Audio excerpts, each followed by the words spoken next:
नमस्कार दोस्तों, आज हम पढ़ने जा रहे हैं हिस्ट्री का चैप्टर नंबर 2 के आगे के बिंदु। सबसे पहले बदलती जलवायु। ये देखिए, यहाँ तक हमने पढ़ लिया था नाम और तिथियाँ। अब हम आगे बढ़ते हैं। बदलती जलवायु। लगभग 12,000 साल पहले दुनिया की जलवायु में बड़े बदलाव आए और गर्मी बढ़ने लगी।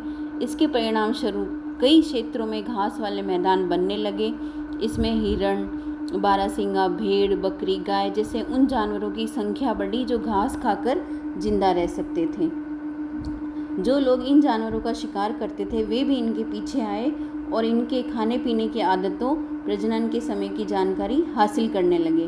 हो सकता है कि तब लोग इन जानवरों को पकड़कर अपनी ज़रूरत के अनुसार पालने की बात सोचने लगे हों। साथ ही इस काल में मछली भी भोजन का महत्वपूर्ण स्रोत बन गई। खेती और पशुपालन की शुरुआत। इसी दौरान उपमहाद्वीप के भिन्न भिन्न इलाकों में गेहूँ, जौ और धान जैसे अनाज प्राकृतिक रूप से उगने लगे थे। गेहूँ, जौ और धान। शायद महिलाएं और पुरुष और बच्चों ने इन अनाजों को भोजन के लिए बटोरना शुरू कर दिया होगा। साथ ही वे यह भी सीखने लगे होंगे कि ये अनाज कहाँ उगते हैं और कब पककर तैयार होते हैं। ऐसा करते करते लोगों ने इन अनाजों को खुद पैदा करना सीख लिया। इस प्रकार धीरे धीरे वे कृषक बन गए होंगे। गेहूँ, जौ और धान। इस तरह लोगों ने अपने घरों के आसपास चारा रखकर जानवरों को आकर्षित कर उन्हें पालतू बनाया होगा। सबसे पहले जिस जंगली जानवर को पालतू बनाया गया वह कुत्ते का जंगली पूर्वज था। सबसे पहले जिस जंगली जानवर को पालतू बनाया गया वह कुत्ते का जंगली पूर्वज था। धीरे धीरे लोग भेड़, बकरी, गाय और सूअर जैसे जानवरों को अपने घरों के नज़दीक आने को उत्साहित करने लगे। ऐसे जानवर झुंड में रहते थे, ज़्यादातर घास खाते थे। अक्सर लोग अन्य जंगली जानवरों के आक्रमण से इनकी सुरक्षा किया करते थे और धीरे धीरे वे पशुपालक बन गए होंगे। ये देखिए, घरेलूकरण की प्रक्रिया बता रखी है इसके अंदर। अब हम पढ़ते हैं एक नवीन जीवन शैली। तुम किसी पौधे के बीज को बोकर देखो, तुम पाओगे कि इससे विकसित हो में कुछ वक्त लगता है। इसमें कुछ दिन, महीने या फिर साल भी लग सकते हैं। इसलिए जब लोग पौधे उगाने लगे तो उनकी देखभाल के लिए उन्हें एक ही जगह पर लंबे समय तक रहना पड़ा था। बीज बोने से लेकर फसलें पकने तक पौधों की सिंचाई करने, खरपतवार हटाने, जानवर और चिड़िया से उनकी सुरक्षा करने जैसे बहुत से काम शामिल थे। कटाई के बाद अनाज का उपयोग बहुत संभाल कर करना पड़ता था। अनाज को भोजन और बीज दोनों ही रूपों में बचा कर रखना आवश्यक था। इसीलिए लोगों को उसके भंडारण की बात सोचनी पड़ी। ये देखिए, बीज के रूप, खाद्य के रूप, उपहार के रूप, भंडारण के लिए।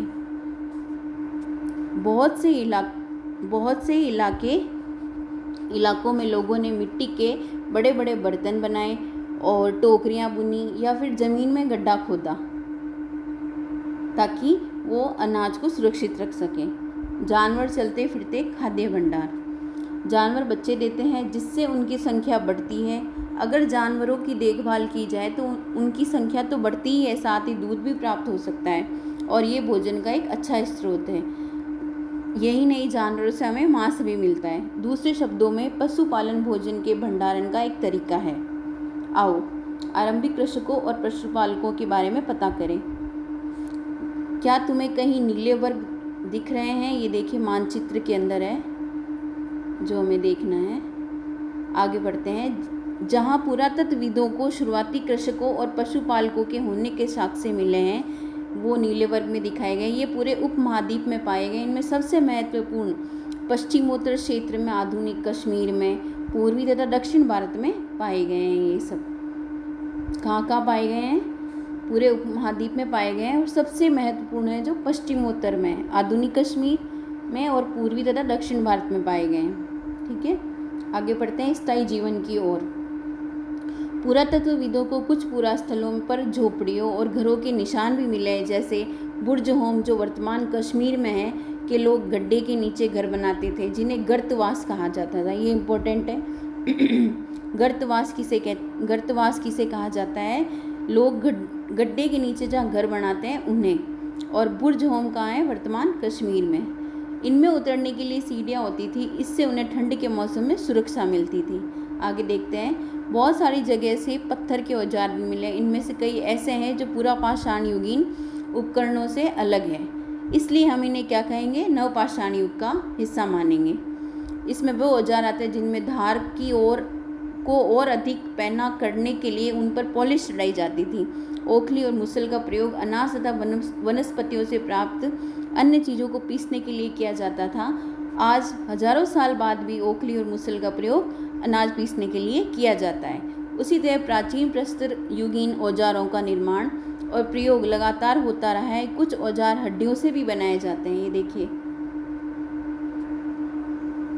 नवपाषाण युग के पुरा स्थलों से कई प्रकार के मिट्टी के बर्तन मिले हैं। ये देखिए, कभी कभी इन पर अलंकरण भी किया जाता है। ये देखिए, ये कभी कभी इन पर अलंकरण भी किया जाता है। बर्तनों का उपयोग चीज़ों को रखने के लिए किया जाता था। धीरे धीरे लोग बर्तनों का प्रयोग खाना बनाने के लिए भी करने लगे, जैसे चावल, गेहूँ, दलहन जैसे अनाज अब आहार का महत्वपूर्ण हिस्सा बन चुके थे। आगे देखते हैं अपन मेहरगढ़ में जीवन मृत्यु।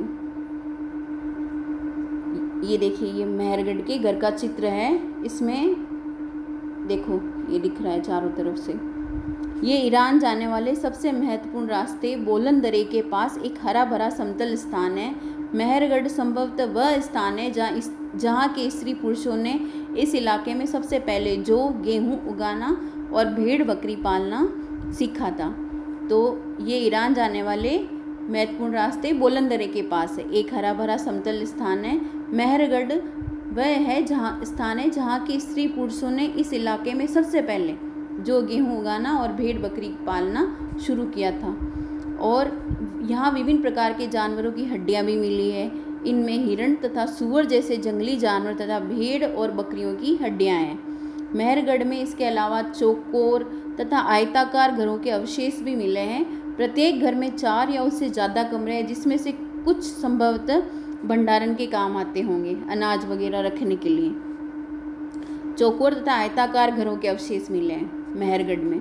मृत्यु के बाद सामान्यतः मृतक के सगे संबंधी उनके प्रति सम्मान बताते हैं। लोगों की आस्था है कि मृत्यु के बाद जीवन होता है, इसलिए कब्रों में मृतकों के साथ कुछ सामान भी रखे जाते हैं। ये इम्पोर्टेंट है। मेहरगढ़ में ऐसे कई कब्रें मिली है जहाँ एक कब्र में एक मृतक के साथ एक बकरी भी दफनाई गया था, बकरी को भी दफनाया गया था। संभवतः इसे परलोक में मृतक के खाने के लिए रखा गया होगा। ये देखिए, ये रहा चित्र। ये देखिए। आज के लिए इतना ही, ये लेसन कंप्लीट हो गया है। अब हम आगे पढ़ेंगे चैप्टर नंबर 3। Thank you. अगर आपको मेरे वीडियो अच्छा लगता है तो मेरे चैनल को लाइक करें, शेयर करें, सब्सक्राइब करें। धन्यवाद।